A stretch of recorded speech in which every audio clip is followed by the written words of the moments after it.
I'm going to be talking about the effect that spirits that are no longer in a physical body can have upon we who still are in a body of material flesh and blood.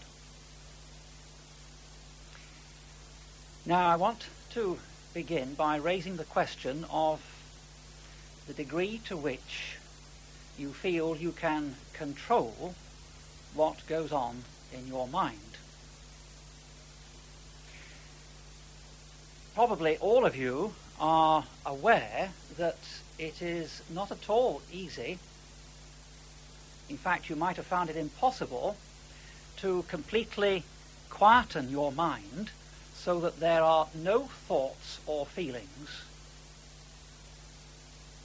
Perhaps if you have been engaged in the practice of meditation for quite a while, you may have developed a certain amount of ability in this direction.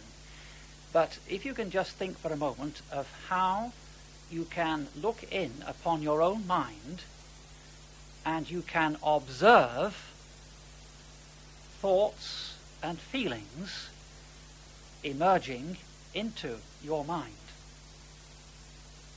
which come, as it were, out of nowhere. You haven't chosen to have those thoughts come into your mind. You haven't chosen to have those feelings. And some of them you may be perhaps quite shocked by on occasion and wonder how on earth you could have such negative or destructive or selfish thoughts and feelings. But this very simple experiment, which I'm sure you've all done, should be sufficient to make you realize that you are not the thoughts and feelings that come into you. You are an observer of what comes in and also a controller of what happens with those thoughts and feelings in you in relation to your outward life. Now, it is not the quality of the thoughts and feelings that come into us that determine our spiritual state or condition. We should not be overly disturbed by, from time to time, having perhaps the most horrific thoughts and feelings towards others. You may recall these famous words of Jesus Christ when he said, "There is nothing that is outside of a man which by coming into him can defile him. But the things which come out of a man, they can defile him."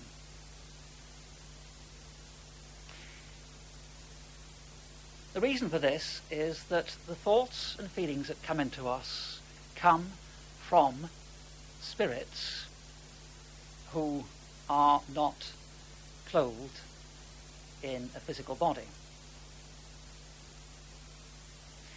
We are spirits also, as they are spirits.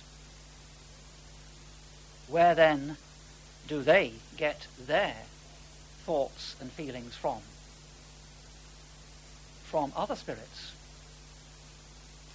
And so on, we can trace a whole chain back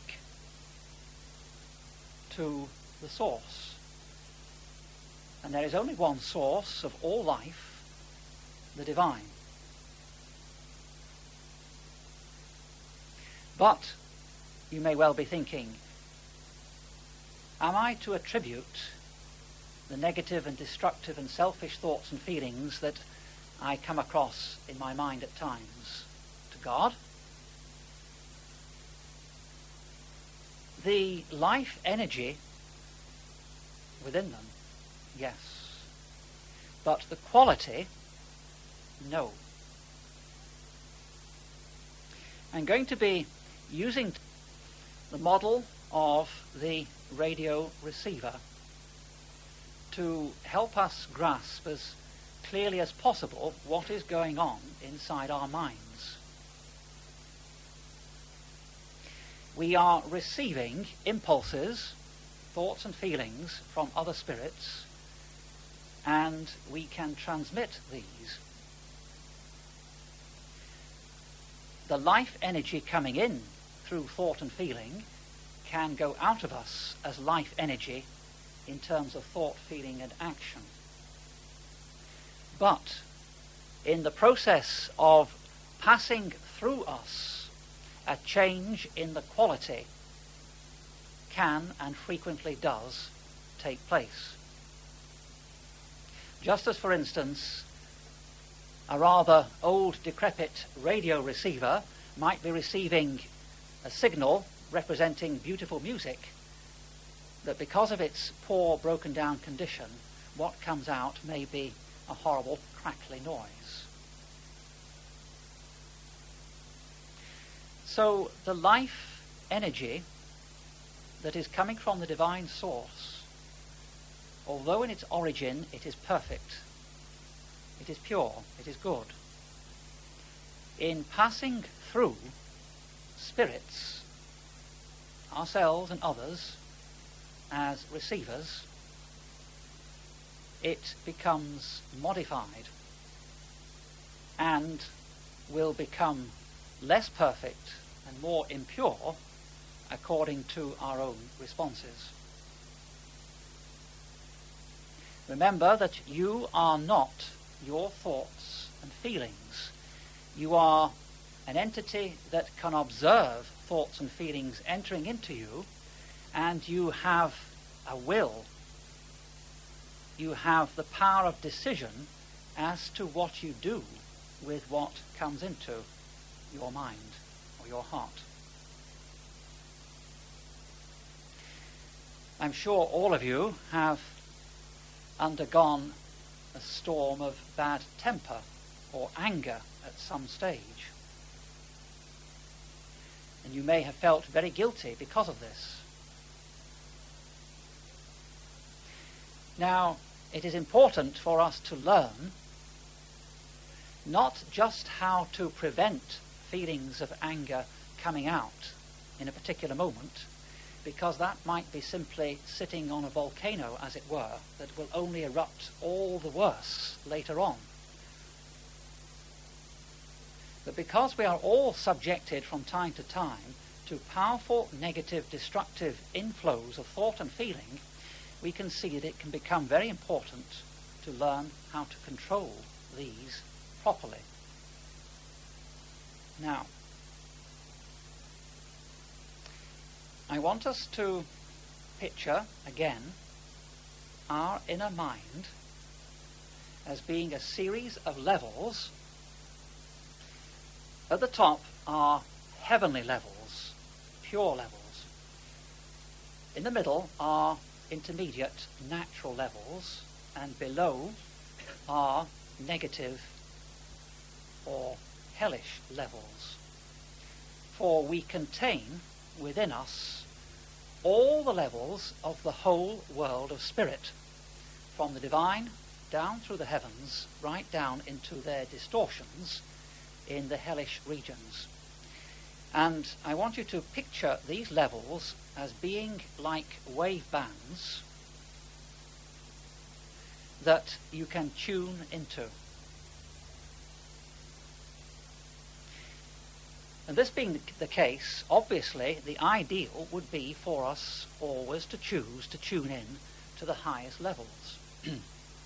Why don't we? Can you remember the time when you couldn't appreciate, say, classical music? When it just sounded a sort of all the samey sort of noise? And then, through experience and perhaps some instruction, hearing others more knowledgeable talking about this music, you began to be able to tune in and appreciate a greater number of forms of, say, classical music, or classical jazz, or modern jazz, or whatever particular musical discipline you might have come across.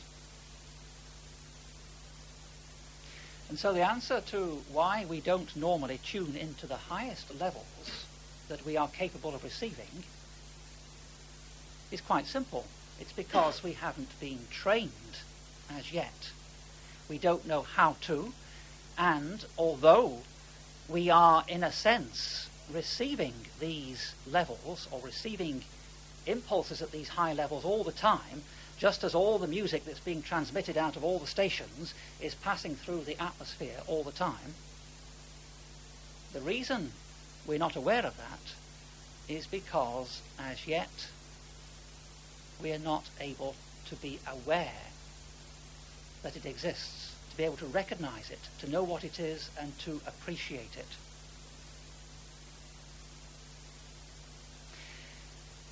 Now let's look at these levels. Let's work down them. And I'm going to start with the highest. I'm going to start with a level which, let us say, is very close to the divine source itself. There are people, and always have been people, in this life who have been capable of tuning in to these extremely high levels. This is the mystical level. It is extremely difficult to convey to somebody else exactly what it is that one receives at the mystical level. And yet it is the greatest type of reception that we can possibly have. If one reads the mystics, and there are mystics that come from all different cultures, all different religions, essentially what they seem to be keying into is a sense of the oneness of all life. How everything is interconnected with everything else, and that everything altogether is just one. Very much like the picture I was giving you last week of the universal human. This image of how all spirits are related to each other, as are the functions of the different parts of the human body, all adding up to one human organism. At the mystical level, one becomes aware with one's inner senses of this reality. There is also an ineffable sense of peace and of love and of joy. But more than this, I will not attempt to say about this particular level.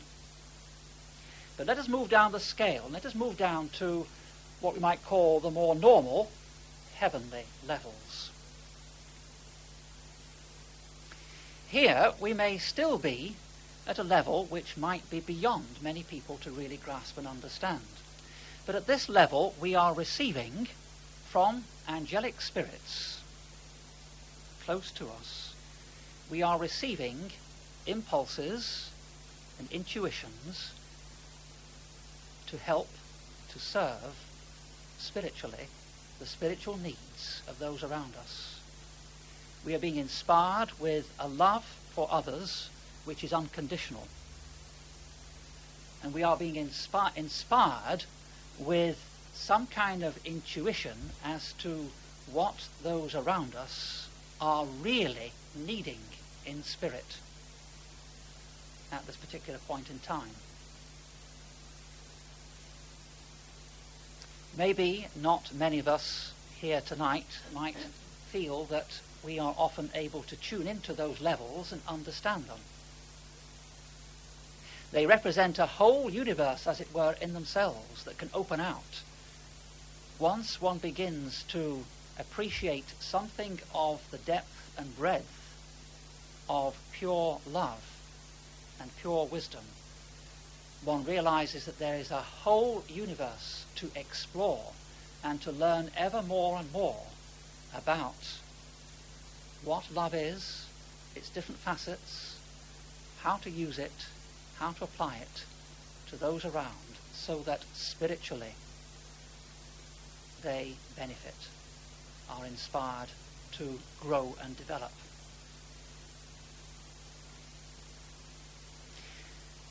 If we come down now below the angelic levels, we can come down to more natural or intermediate levels. And first of all, we come to the levels where there are what we might term good spirits. Hopefully, all of us in this room are in that category already.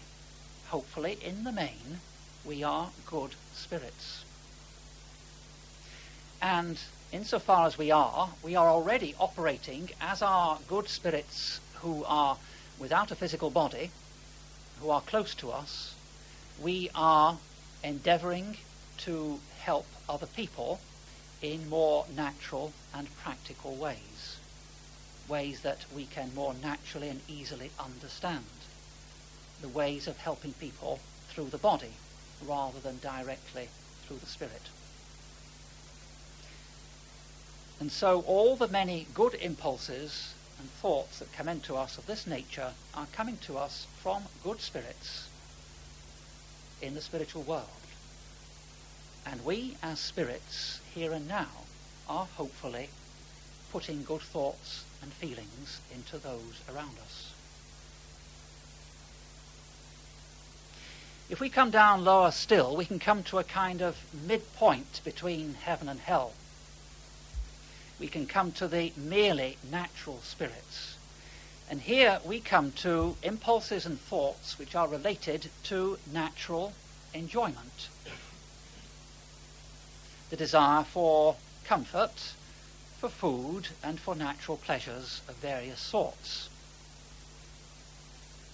Nothing wrong in these at all, except that if we are drawing only on natural spirits, we will tend to find ourselves wanting to go on enjoying ourselves beyond what is appropriate to the situation.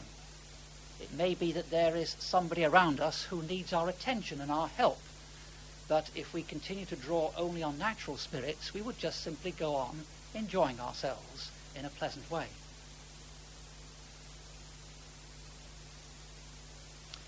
If we go down the scale and tune in a little bit lower than that, we can tune in to the obsessive level. And here we reach a position where we find ourselves becoming obsessed with either a pleasurable activity that we can't stop at all and give up, or some negative fear and anxiety which grips us quite unreasonably and irrationally, and we are obsessed by it day in, day out. Perhaps we are obsessed by wanting some particular material item or to hang on to it. If, for instance, just to key into something that perhaps we're aware of, if, for instance, it is a building, a house, and we are so obsessed with this house that we can't stop thinking about it, and if we get the chance, we are walking about it all the time. Perhaps already you can begin to see how close to the phenomenon of haunting we already are. If we don't lose that obsession after death, we too will haunt that building. The obsession we have in us in this life is coming to us from a spirit who herself or himself cannot tear himself away from that particular building. And if we go on accepting that obsession, then we fall into the same trap. And after death, we too will haunt that building.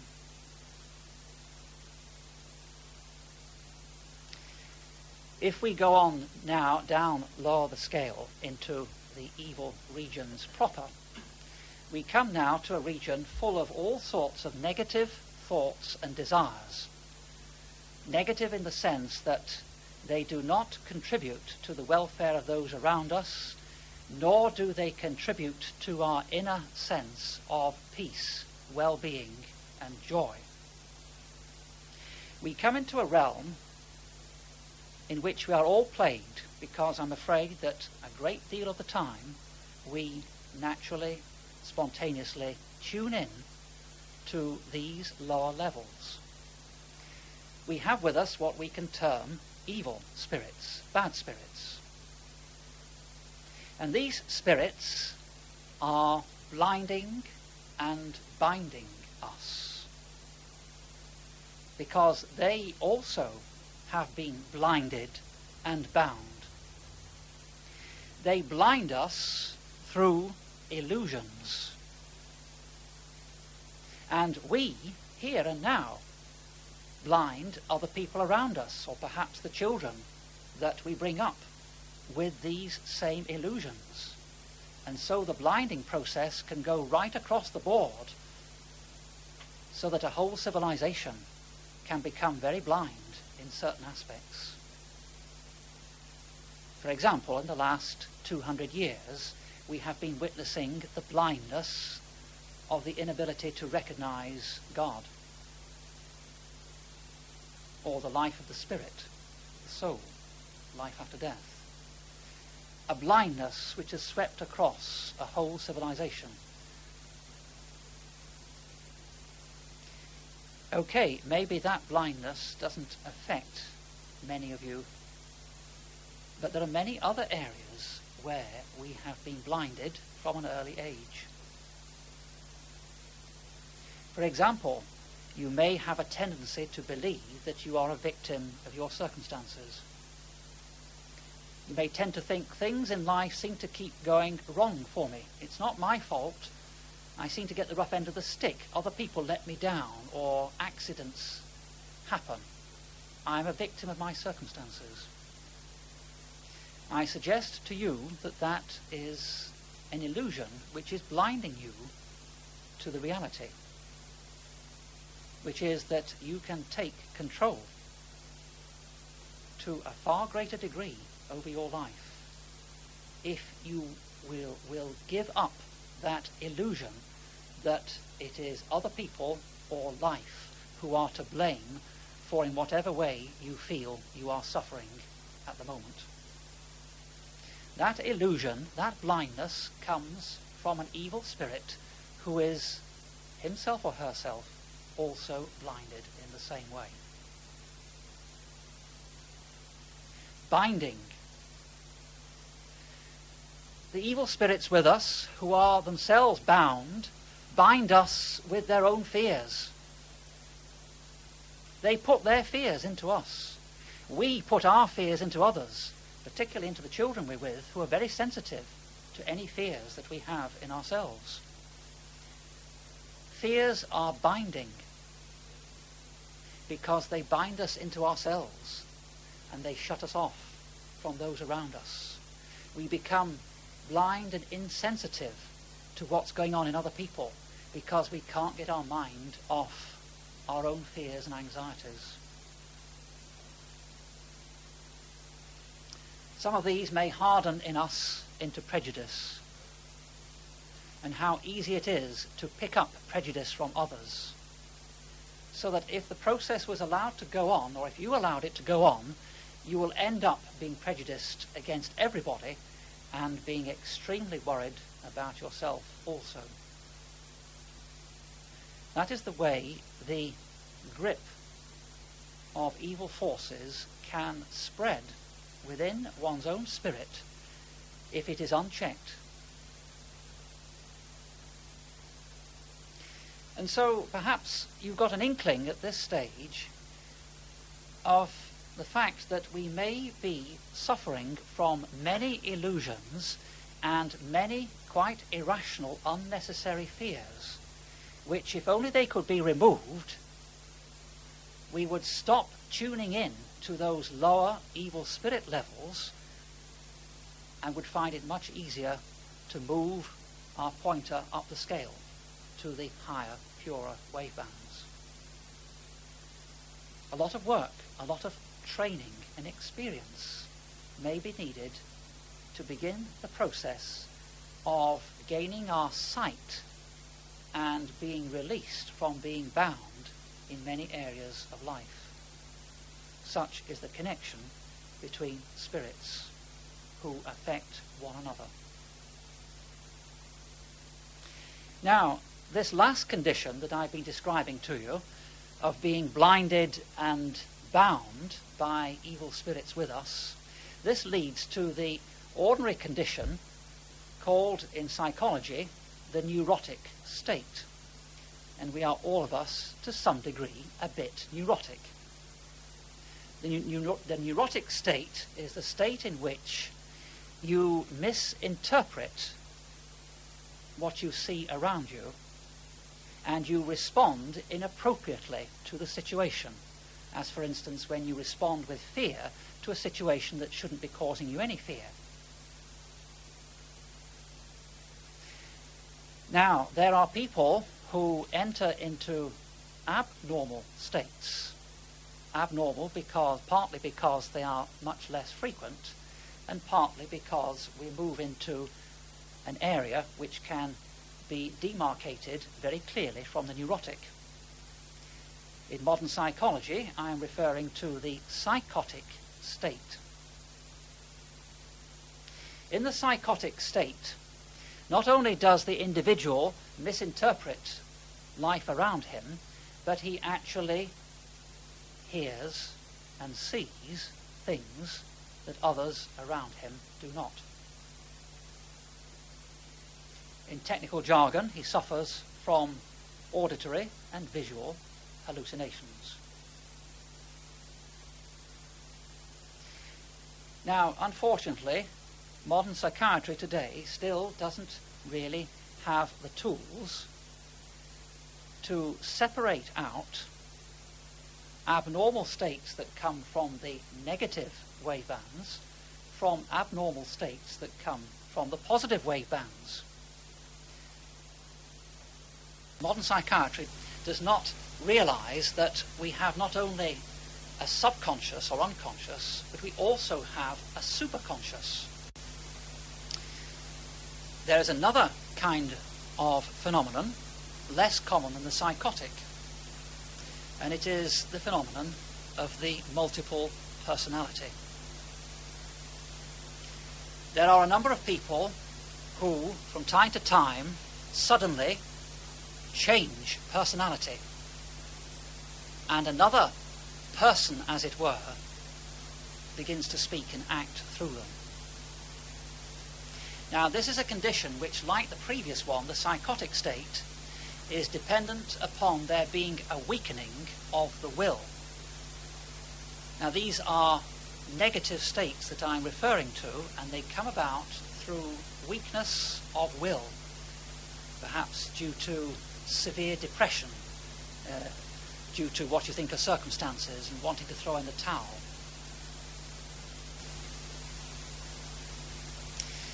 So, have we got a situation then where certain spirits close to us are able to dip into our memory bank and act out what they find there? This is the discovery that Swedenborg claimed to have made in the 17th century, and he has a great deal to write about this. He tells us that when we die and pass into the spiritual world, normally our own earth memory becomes quiescent, and as a spirit in the spiritual world, we cannot dip into it. But normally, if a spirit is very close to someone in this life, they enter into the earth memory of the person living in this world, as if it were their own. So it is possible for a spirit to use an earth person's earth memory, believing it at the time to be their own, having forgotten their own earth memory. So, what about tranship, mediumship? If we look into this situation, we find that we have a mechanism whereby spirits on the other side are able at times to use the physical organs of the medium on this side and speak through them, although with great difficulty normally. And at times they will express the difficulties they've had in being able to communicate in this way. A better way of communicating is usually that of automatic writing, where the hand of the writer is moved, so that the writer doesn't know what he's writing on the page until he's written it. This seems to be a method by which information of a more deeply spiritual character can be conveyed to people in this life. The trouble with mediumship is, in general terms, that the more highly developed, purer spirits have moved beyond the region where they would find it possible or even desirable to communicate in that way. For the higher, more purer developed spirits prefer to work indirectly by inspiring those whom they are with good intentions and good thoughts. Now, with this thought in mind, I would like us to think more generally for a moment now about organised religion in general. Because there's a striking fact about the organised religions of the world, which is that they have all had a tendency, fatal tendency, to decline in spirituality. Now, Christianity has not only been no exception to this, but the man whose life and death and resurrection gave rise to Christianity himself actually predicted the decline of Christianity in symbolic terms, in particular in the 24th chapter of Matthew's Gospel. And amongst the imagery there, you will find the clear statement that Christ makes, speaking of this future period that was to come. He says, because the wickedness of men has been multiplied, most men's love will become cold. And so we find that with organised churches, there is a tendency for them to key in not to the deeper spiritual things, but to begin to regard the dogmas, the creeds, and the rituals of their religion as in some way holy in themselves. So they bring their mind down to a more sensual level, finding holiness in the sensual things themselves, a form of idolatry. When they do that, then the higher spirits with them cannot link with them, and a gap is opened up between the angelic spirits and the churchmen on earth. And so we see this tendency in religions which begin to develop any fixed structure and order, a tendency to decline in spirituality and in real human love. However, Christ holds out the glorious realization that although there will be this decline, the end will come, and then there will be a new glorious phase that will open up. He describes it symbolically in terms of the Son of Man appearing on the clouds of heaven with power and great glory, a symbolic reference to the reopening of the power and glory of the higher heavenly levels of the mind. He says to his disciples at one point, I have yet many things to say to you, but you can't bear them now. But when the Spirit of truth comes, it will guide you into all the truth. When the Spirit of truth comes, we call it now the Christ Spirit. Not necessarily referring to the historical Christ, but referring to the spirit that the historical Christ manifested par excellence. That spirit of truth is now re-emerging in our own time, in our own culture. And there are groups of people springing up all over the place, some of them within organised religions and many outside, who are imbued in their own way with the Christ Spirit, each following their own spiritual teachings. But although the spiritual teachings of one group may appear at times to differ very much from the spiritual teachings of other groups, when they meet one another, they know they are united in spirit and in love, for their different doctrines do not divide them. Because where there is love, where there is the Christ Spirit, no doctrines, no teachings can divide. That is what is happening today. What are some of the benefits that accrue to people in these groups who are working to have the Christ Spirit, or whatever name they call it, grow and develop within them?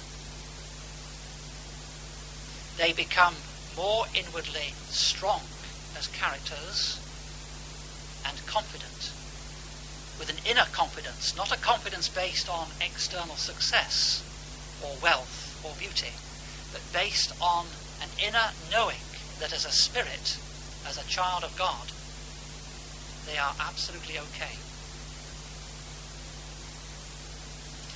There is the development of the ability to be successful in life and to cope with life's difficulties and traumas when they come along.